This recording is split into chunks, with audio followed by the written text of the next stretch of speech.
Pour Ethan et Sharon, chaque journée commence de la même façon. Depuis le début de la guerre, ils chargent des sacs remplis à ras-bord dans des voitures, des sacs remplis de vêtements, de nourriture, de médicaments, de produits d'hygiène et même parfois de quoi renforcer spirituellement les soldats, comme des livres de psaumes. Ils prendront ensuite la route pour rejoindre une base militaire à plus d'une centaine de kilomètres pour apporter tous ces produits aux soldats.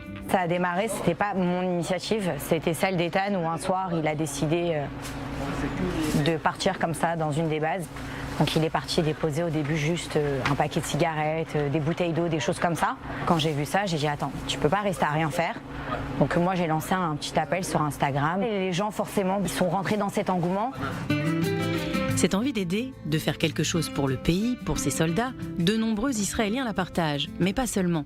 Depuis qu'ils se sont lancés dans leur nouveau quotidien, le frère et la sœur ont reçu de l'aide des 4 coins du monde, des dons envoyés depuis la France, les États-Unis et même le Canada. Grâce à ces dons et à la participation de différents partenaires dans leur région, ils parviennent également à financer l'achat quotidien de centaines de repas chauds pour les soldats. En 2 heures de temps, on a réussi à répondre à sa demande. On a préparé 150 repas le premier jour pour Sharon. Elle nous a sollicité 2 jours après pour 500 repas pour Shabbat.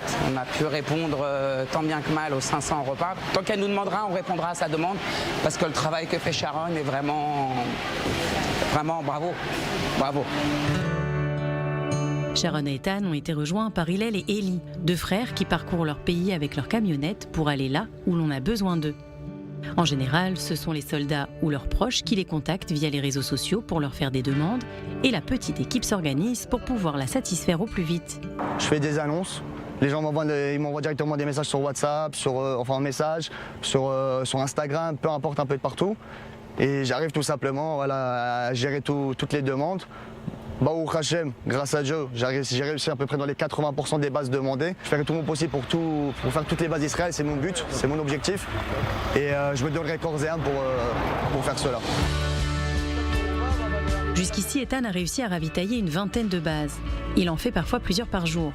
Et à chaque fois, c'est le sourire aux lèvres qu'il décharge sa voiture. Un sourire qu'on retrouve sur les visages des soldats quand ils voient les cartons pleins de produits de première nécessité, mais aussi de petits plaisirs comme des douceurs sucrées ou des dessins d'enfants. Un grand investissement personnel pour tous les membres de l'équipe, mais pour eux, ce n'est qu'une petite chose, leur façon de soutenir les soldats. Pour moi, c'est un devoir pour tout citoyen israélien, c'est quelque chose de normal de venir aider nos soldats.